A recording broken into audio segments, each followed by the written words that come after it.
All right, recappers, I'm here with Rand and Howard. I told them, you guys are responsible for entertaining me, all right? Candyman, all right, the franchise, I'm into it. Candyman 2. Homeland, you know, when I was overseas, I mean, that's one of the shows that the Joes watch. So Good to know.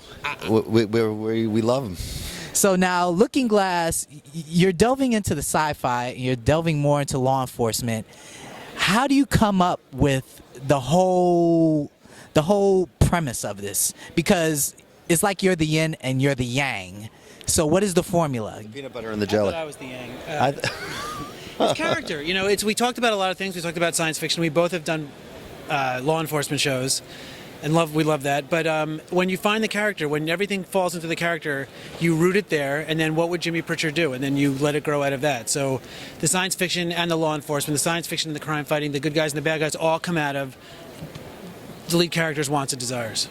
And it's all about second chance. The show is really about second chances. A guy who's kind of messed up his life, messed up his family, kind of did some bad things, what he thought was the right reasons, and now has a second chance to fix them. But didn't ask for it, which is my favorite. He didn't ask. It's not about the guy who said, oh, if only I could do it over again, I will be better.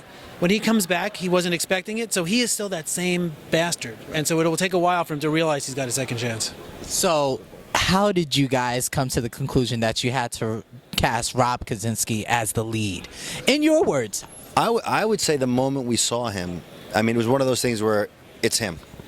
And we watched his film, and we were aware of him from True Blood and from and other from Pacific Rim, and just meeting him, he really was that guy who was just accessible, who was funny, but who was also really a man. I mean, you know, there aren't that many men on TV.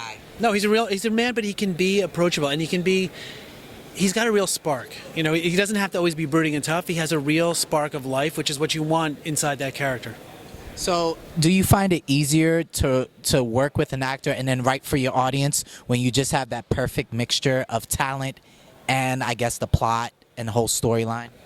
Absolutely. Once you have him, it's much easier to write, once you know him. Yes.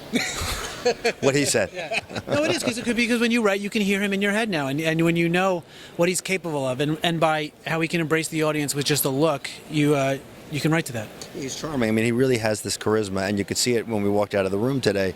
These fans who I'm not sure they all knew him from his previous work, but from this reaction of the pilot, it was very encouraging. So what are you guys looking to? How many seasons do you think this can go? Because I easily think it could go 6, 7. Seven, maybe eight. Could be 8. 8 seasons. 8 season? It just feels that way. Yeah. And could you give me just a little bit about who the first villain will be? First villain was inspired by. You go. No, the first villain is a result of Looking Glass, of an unintended consequence of bringing Pritchard back to life. So it is that thing of you try to do one thing and you think you get it straight, and something else happens and you got to go fix it, and then you try to fix that and it keeps going. The law of unintended consequences. Yes, that's Homeland. Wow.